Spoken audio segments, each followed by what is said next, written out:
नमस्कार। खेती किसानी से जुड़े इस कार्यक्रम कृषि दर्शन में आप सभी किसान भाई बहनों का स्वागत है। किसान भाइयों, विज्ञान ने काफ़ी तरक्की कर ली है।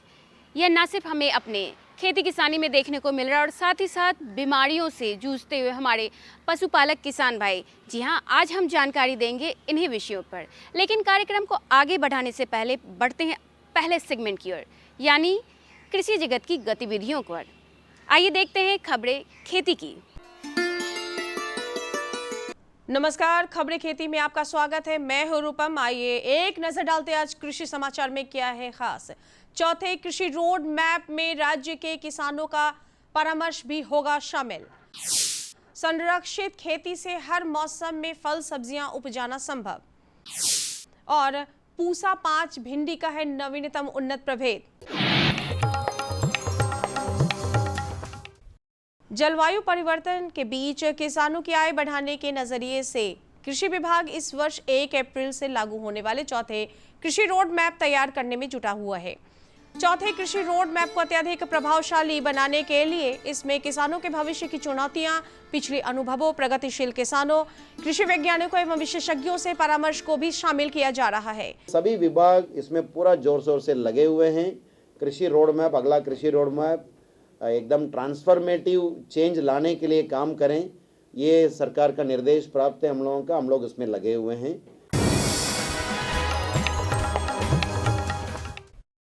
बकरी को गरीबों का गाय कहा गया है। ग्रामीण क्षेत्र में बहुत सारे किसानों की आय का मुख्य जरिया बकरी पालन है। स्वस्थ बकरियां किसानों के लिए एक बड़ा सहारा होती हैं, लेकिन इस मौसम में बकरियों में एक आम बीमारी होती है, पेशाब का रुक जाना। यह बीमारी आम जरूर है, लेकिन ध्यान नहीं देने पर बकरियां मर भी जाती हैं। इससे बचने के लिए बकरियों को हरी घास खिलाएं। वजन के हिसाब से नौशादर या 1 या 2 ग्राम 10 दिनों तक बकरियों को जरूर दें।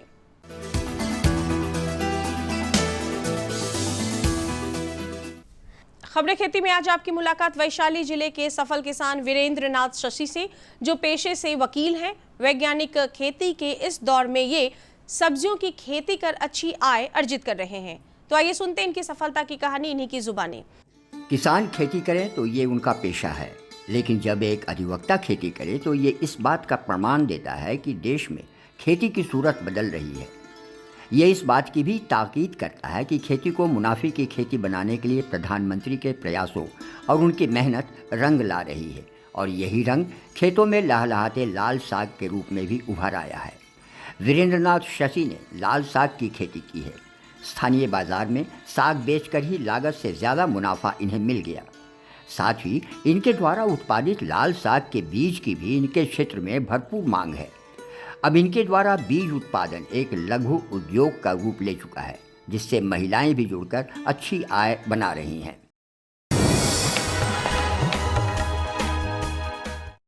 किसान भाइयों, जलवायु परिवर्तन और मानसून की अनिश्चितता के इस दौर में जरूरत है कृषि में ऐसी नई तकनीकों के प्रयोग की, जिससे ऑफ सीजन में खेती का कार्य चलता रहे और परंपरागत तरीकों से खेती की तुलना में उत्पादन भी काफी अच्छी मिलती ही रहे। ऐसी ही एक तकनीक है संरक्षित खेती। संरक्षित खेती नए युग की ऐसी नवीनतम कृषि प्रणाली है, जिसके माध्यम से किसान फसलों की मांग के अनुसार वातावरण को नियंत्रित करते हुए फसल उत्पादन कर सकते हैं। नेट हाउस या ग्रीन हाउस तकनीक के माध्यम से फसलों को अत्यधिक तापमान से बचाया जा सकता है। साथ ही ये तकनीक पौधों के लिए हवा एवं मिट्टी की नमी को बनाए रखने में मदद करता है। इस संरचना का उपयोग अत्यधिक धूप, ठंड, तेज़ हवा एवं कीटों से फसलों के संरक्षण के लिए किया जाता है। संरक्षित खेती दरअसल सुरक्षित खेती है, जिसके माध्यम से ऑफ सीजन में भी अनाज, सब्जियों, फलों एवं फूलों की खेती संभव बनाई जाती है। सब्जियों की खेती हमेशा मुनाफे की खेती होती है। भिंडी एक ऐसी ही सब्जी है जो स्वास्थ्य और पसंद के लिहाज से काफी लोकप्रिय है। उन्नत प्रभेदों से भिंडी की खेती का आज के इस दौर में कई किसान अच्छा मुनाफा ले रहे हैं। कृषि वैज्ञानिक पूसा सांवली, पूसा पद्मिनी, अर्का अनामिका, परभ्रणे क्रांति को भिंडी के उन्नत प्रभेद मानते हैं। राजेंद्र कृषि विश्वविद्यालय पूसा के द्वारा भिंडी का नवीनतम उन्नत प्रभेद विकसित किया गया है, जिसका नाम है पूसा 5। किसान विश्वविद्यालय से संपर्क कर पूसा 5 प्रभेद से भिंडी की खेती करें और अपनी आमदनी को अत्यधिक बढ़ाएं और साथ ही उत्पादन भी। आइए अब एक नजर डालते हैं मंडी के ताजा भाव पर। राजधानी पटना सहित प्रदेश की विभिन्न मंडियों में आज चावल गेहूं के भाव उतार चढ़ाव के बाद कुछ इस प्रकार स्थिर हुए। सोनम चावल 4,000 रुपये प्रति क्विंटल, मंसूरी चावल 3200 से 3500 रुपये प्रति क्विंटल, अरवा चावल 3000 से 3600 रुपये प्रति क्विंटल, गेहूं लोकल 3000 रुपये प्रति क्विंटल, सरवती गोल्डन गेहूं 3800 रुपये प्रति क्विंटल। चलते चलते किसान भाइयों, आप देखिए मौसम का पूर्वानुमान और कृषि संबंधित कार्यों की दी गई सलाह पर विचार और अमल जरूर कीजिए। मौसम विभाग से प्राप्त जानकारी के अनुसार दिन और रात के तापमान में अंतर बढ़ता जाएगा। अधिकतम तापमान 26 से 27 डिग्री सेल्सियस जबकि न्यूनतम तापमान 14 से 15 डिग्री सेल्सियस के आसपास बने रहने की संभावना है। इस मौसम में किसान भाइयों को सलाह दी जाती है कि वे भिंडी, लौकी, करेला जैसे ग्रीष्मकालीन सब्जियों की रोपाई के लिए खेत तैयार कर लें। खेत तैयार करने के दौरान 15 से 20 टन प्रति एकड़ वर्मी कंपोस्ट का भी प्रयोग अवश्य करें। साथ ही साथ किसान भाइयों को सब्जी की फसल को कटवर्म के हमले से बचाने के लिए भूमि की जुताई के दौरान क्लोरोपाइरीफॉस 20 EC 2 लीटर प्रति एकड़ की दर से छिड़काव करें। किसान भाइयों, अभी आप देख रहे थे खबरें खेती में कृषि जगत की हलचलों को। अब हम यहाँ लेंगे एक छोटा सा विराम, तो कहीं मत जाइए, बने रहिए हमारे साथ। अरे भाई, सुना नहीं क्या? केसीसी ने किसानों का जिंदगी बदल दिया है। देश के छोटे किसान 1,60,000 रुपये तक का कर्ज बिना किसी गारंटी को ले पाएंगे। ब्याज खोरों से भी पीछा छूटा। मैं तो जैविक खेती का पूरा सामान मंगा लिया। केसीसी का भी कोई दबाव नहीं है। ब्याज चुकाने के लिए पूरा 1 साल मिलता है। समय पर भुगतान करने पर केवल 4% के सालाना ब्याज पे लोन मिल गया मुझे। अपना आधार कार्ड, लेटेस्ट फोटो और जमीन के कागजात लेके अप्लाई करो बस। और नामांकन भरने के लिए जेब भी ढीली नहीं करनी पड़ी।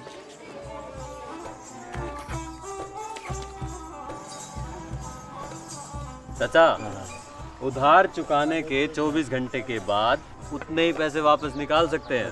केसीसी ने किसानों की जिंदगी वाकई बदल दी है। तो आप भी किसान क्रेडिट कार्ड अपनाएं और सहजता से ऋण पाएं। ब्रेक के बाद आप सभी किसान भाई बहनों का फिर से एक बार स्वागत है आपके अपने पसंदीदा कार्यक्रम कृषि दर्शन में। किसान भाइयों, यूं तो मशीनें आती हैं इंसानों के जीवन को आसान बनाने के लिए। इसी कड़ी में एक नया नाम जुड़ गया है ड्रोन टेक्नोलॉजी का। जी हाँ, ड्रोन के माध्यम से हम ना सिर्फ अपनी खेती किसानी को और बेहतर बना सकते हैं, साथ ही साथ बिजाई, सिंचाई और खादों का उपयोग भी कर सकते हैं और साथ ही साथ अपने खेतों पर नज़र बनाए रख सकते हैं। तो आइए जानते हैं कैसे कि इसका उपयोग कैसे किया जाए और साथ ही साथ इसके क्या क्या फ़ायदे हैं हमारे कृषि विशेषज्ञ इंजीनियर जितेंद्र कुमार जी से।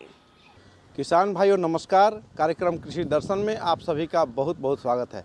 किसान भाइयों, कृषि में तकनीक का इस्तेमाल ना सिर्फ आपके कृषि कार्य को सरल बनाता है बल्कि अच्छा उत्पादन में भी मदद पहुंचाता है। तो ऐसे में आज हम लोग चर्चा करेंगे अति अत्याधुनिक तकनीक ड्रोन के इस्तेमाल के बारे में।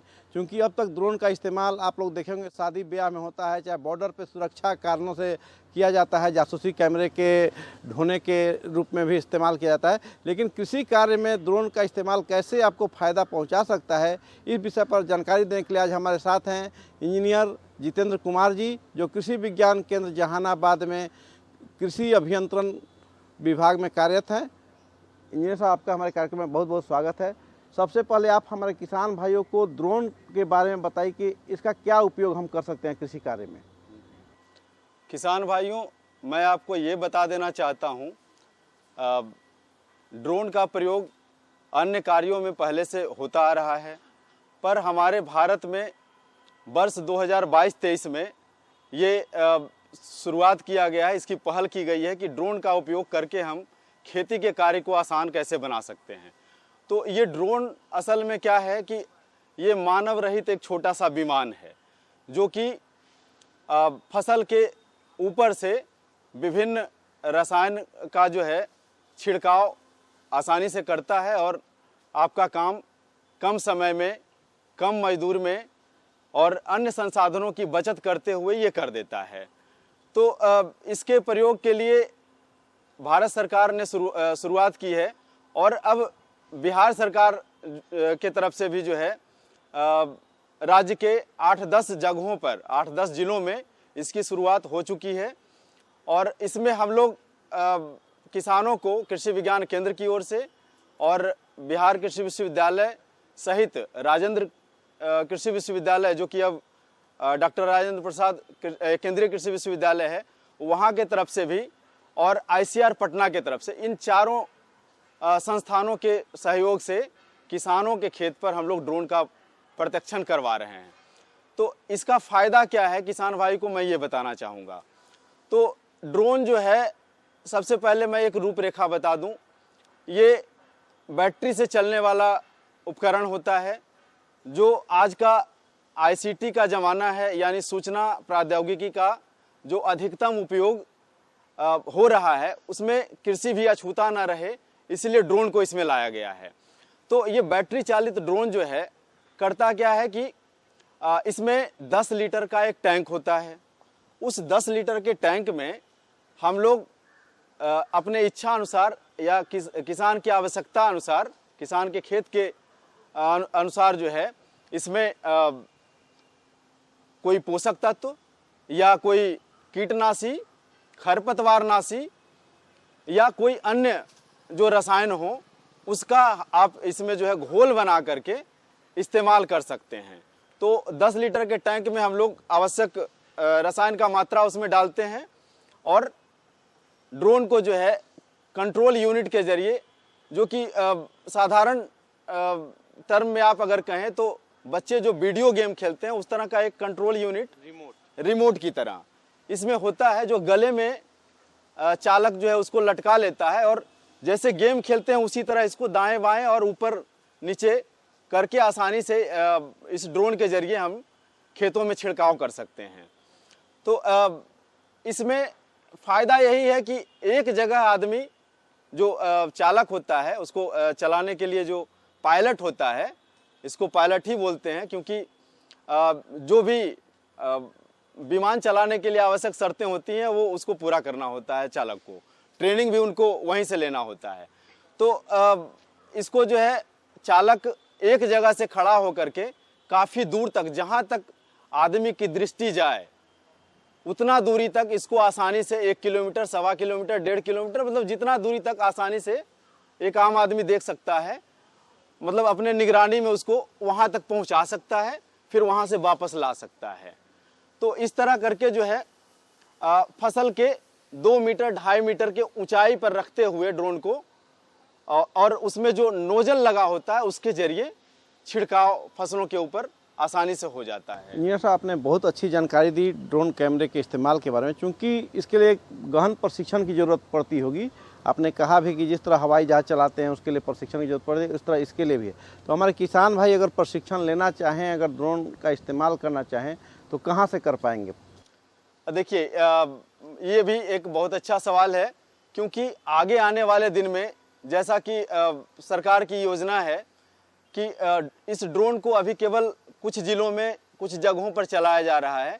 इसको सरकार की मंशा है कि हर एक किसान ड्रोन का प्रयोग करके और इसका फ़ायदा लें।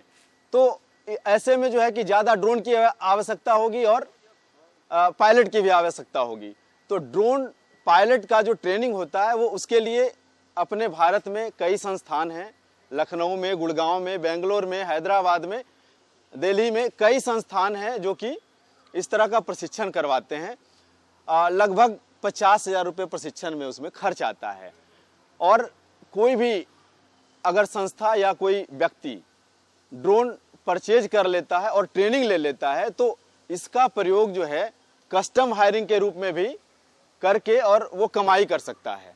एक ड्रोन जैसे कोई किसान या कोई युवा खरीद लिया तो ट्रेनिंग ले लिया, उसको सारा जानकारी हो गया। अब वो क्या है कि प्रति एकड़ कुछ चार्जेज रख करके और दूसरे किसानों को उपलब्ध कराएगा, उसकी भी कमाई होगी और किसानों का भी काम जो है वो आसान हो जाएगा। जैसे दूसरे उपकरण कस्टम हायरिंग के तहत उपलब्ध है, उसी तरह इसको भी कस्टम हायरिंग करके जो हमारे किसान भाई खरीदेंगे उसको भाड़ा पर चला सकते हैं अन्य किसानों को और कुछ आय अर्जित कर सकते हैं। बहुत अच्छी जानकारी। क्योंकि ड्रोन जो होगा काफ़ी महंगा होगा, तो क्या इसके लिए हमारे सरकार की ओर से, राज्य या केंद्र सरकार के द्वारा कोई सब्सिडी मिलेगी हमारे किसान भाइयों को? और प्रशिक्षण का जो आपने राशि बताया कि 50,000 रुपया लगता है, तो हमारे किसान भाई अगर राज्य का करना चाहें तो क्या उनको कोई मदद मिलेगी आपके कृषि विज्ञान केंद्र, चाहे कृषि विभाग या केंद्र सरकार के द्वारा? अभी देखिए क्या है ना कि ये इंस्टीट्यूशन के लिए ही अभी दिया गया है। जो विभिन्न इंस्टीट्यूट हैं, ICR इंस्टीट्यूट हैं या फिर कृषि विश्वविद्यालय है, कृषि विज्ञान केंद्र है, तो अभी शुरुआत की गई है। आगे सरकार की योजना है कि किसानों को या जो युवा आगे आना चाहें उनको सब्सिडाइज रेट पर ये ड्रोन खरीदने के लिए सुविधा दी जाएगी। जैसा कि हम लोग दिल्ली में एक प्रोग्राम हुआ था, तो उसमें हम लोग जब भाग लिए थे, बताया गया था ये चीज़ भारत सरकार की ओर से कि आगे आने वाले दिनों में जो है ना, जो कृषि का ये सब मिशन ऑफ एग्रीकल्चर मैकेनाइजेशन है, उसके तहत स्वाम जिसको बोला जाता है, उसके तहत जो है किसानों को 50% तक इसमें भी अनुदान की सुविधा दी जाएगी। तो किसान भाइयों, आपने देखा ड्रोन के क्या क्या फ़ायदे कृषि कार्य में हो सकते हैं और इंजीनियर जितेंद्र कुमार जी ने बहुत विस्तार से इसकी जानकारी दी। उम्मीद है आप इनके सुझावों से लाभ उठाएंगे। इंजीनियर साहब, आपने हमारे किसान भाइयों को इतनी अच्छी जानकारी दी, इसके लिए आपका बहुत बहुत धन्यवाद। किसान भाइयों, तो अभी आपने देखा कि कितने फ़ायदे हैं ड्रोन के और इसके उपयोग को भी आपने जाना। तो अब बढ़ते हैं अगले सेगमेंट की ओर।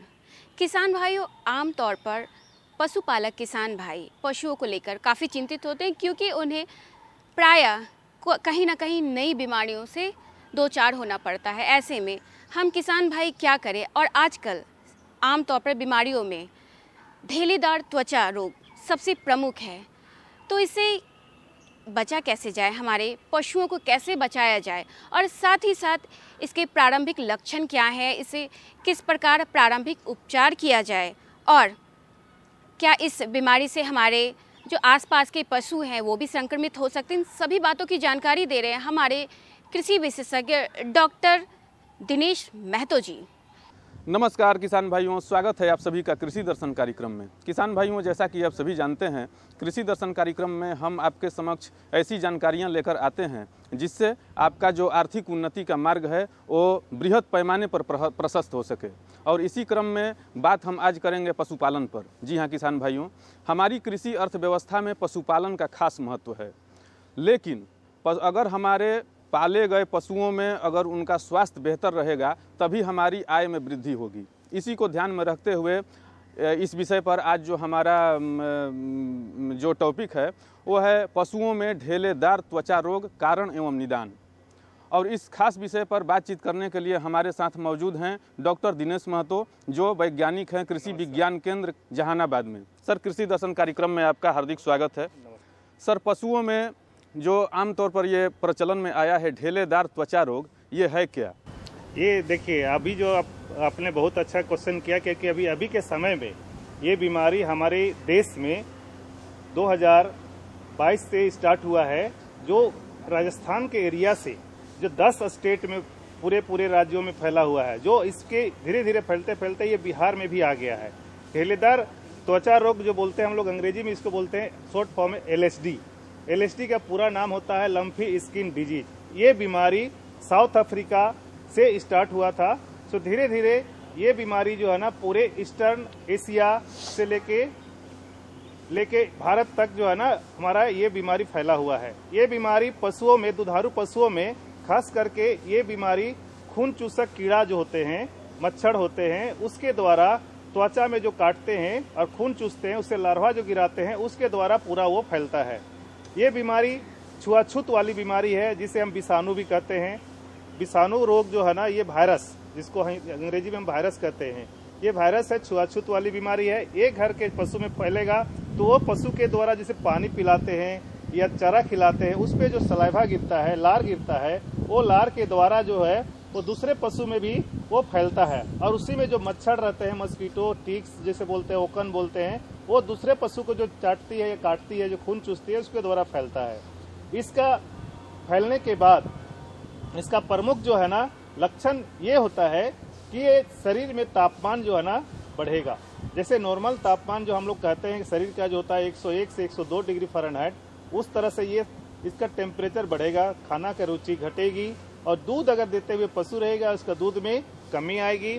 दूसरी कि चमड़ा, त्वचा, आप जान रहे हैं कि त्वचा में क्या होता है कि छोटा छोटा 2 सेंटीमीटर से 5 सेंटीमीटर डायमीटर का नूडल्स होगा। जैसे कि नूडल्स जो बोलते हैं कि छोटा छोटा पूरे शरीर में फैल जाएगा। अब पूरे शरीर में फैलने के बाद उस पर काफ़ी दर्द होता है, जिसके चलते पशु खाना छोड़ देता है। बहुत ही अच्छी और महत्वपूर्ण सर जानकारी आपके द्वारा हमारे पशुपालक भाइयों को दी जा रही है। इसी क्रम में जो एक महत्वपूर्ण सवाल है वह यह है कि जो लंपी स्किन डिजीज या ढेलेदार त्वचा रोग, तो सर इसका तो जो पहचान है उसका आपने बताया कि ये इस तरह से होता है, लेकिन इसका जो मुख्य कारण है जिससे ये फैलता है वो कौन सा सर, क्या कारण है जिससे हमारे पशुपालक भाइयों को लगे कि नहीं हमारा पशु लंपी स्किन डिजीज से ग्रसित हो गया है? देखिए, ये बहुत अच्छा क्वेश्चन पूछे, क्योंकि किसानों को ये पता नहीं होता कि फैलता कैसे। जी सर। इसलिए ये क्वेश्चन तो बहुत ही अच्छा है कि ये किसान, जैसे कि जो बहुत सा किसान को पता नहीं है कि सर ये फैलता कैसे। जब हम जाते हैं किसी किसान डेयरी फार्मर के पास तो कहता है कि सर ये आया कैसे। तो अभी जब मैं थोड़ा देर पहले बताया कि ये जो है पशु में खून चूसने वाला कीड़े, जैसे कि हम टिक्स बोलते हैं, माइट्स बोलते हैं, फ्लीज बोलते हैं अंग्रेजी में, तो ये जो कीड़े मकोड़े होते हैं जो पशुशाला में जो गंदगी रहता है उसके द्वारा जो है ना ये रिजर्वायर्ड होते हैं, उसके द्वारा जब जो बीमारी फैलाएगा और उस पशु में जब रहेगा, वो पशु से फिर वो दूसरे पशु में जब जाएगी तो वो छुआछूत वाले जो बीमारी है वो वायरस है उसके द्वारा फैलता है। इसलिए पशुशाला में हम कहेंगे कि साल में 2 बार, बरसात से पहले और बरसात के बाद, उसको जो छिड़काव या सैनिटाइजर से पूरा इसको कर लें, तो जिसके तहत जो है ना मच्छी और मक्खी न लगे, तो ये जो है ना फैलने का रोकने का अच्छा उपाय है। दूसरी बात कि पानी का प्रयोग या दाना का प्रयोग, जो प्रयोग होता है उसको साफ रखें, अच्छी तरह गौशाला में जो है ना साफ सुथरा करें। जहाँ दाना देते हैं वो दाना जो कटोरा होता है उसको बढ़िया से साफ कर दें। पानी जहाँ पिलाते हैं उसे चूना से लेप लगा दें, जिससे पानी भी साफ रहेगा, उनसे कीड़ा रहेगा वो भी मरेगा और मच्छर भी वहाँ पे नहीं लगेगा।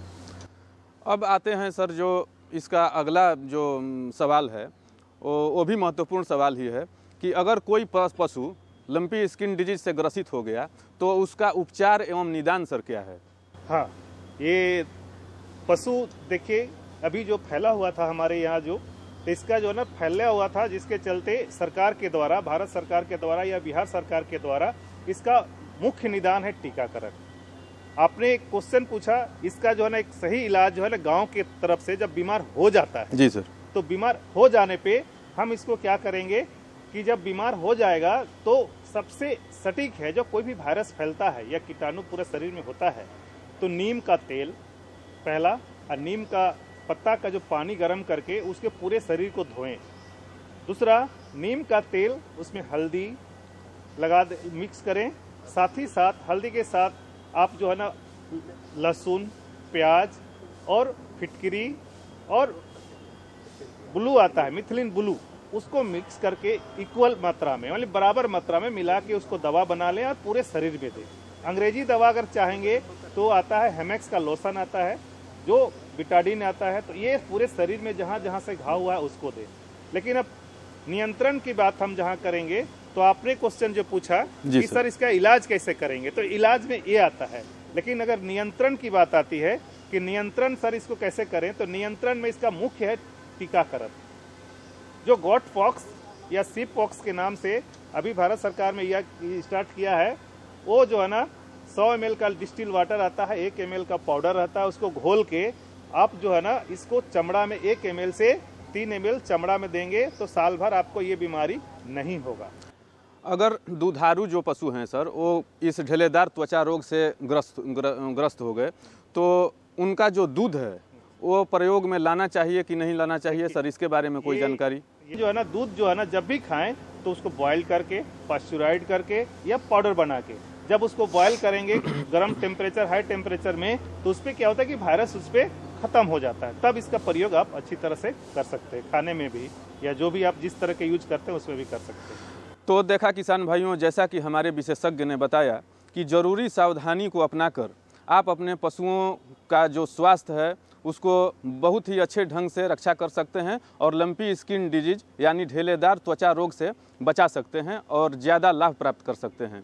और इतनी अच्छी और महत्वपूर्ण जानकारी के लिए हम अपने विशेषज्ञ का हृदय से आभार प्रकट करते हैं। सर, कृषि दर्शन कार्यक्रम में आने के लिए आपका बहुत बहुत धन्यवाद। किसान भाइयों, अभी आपने ड्रोन के उपयोग और फ़ायदे के बारे में जाना और साथ ही साथ ढेलीदार त्वचा रोग के बारे में भी जाना कि इसे कैसे बचा जाए और इसे संक्रमण को कैसे बचाया जाए। अब वक्त है आपसे विदा लेने का। अगले अंक में हम फिर मिलेंगे कुछ नई और महत्वपूर्ण जानकारियों के साथ। तब तक के लिए मुझे और हमारी पूरी कृषि दर्शन टीम को दीजिए इजाज़त। नमस्कार।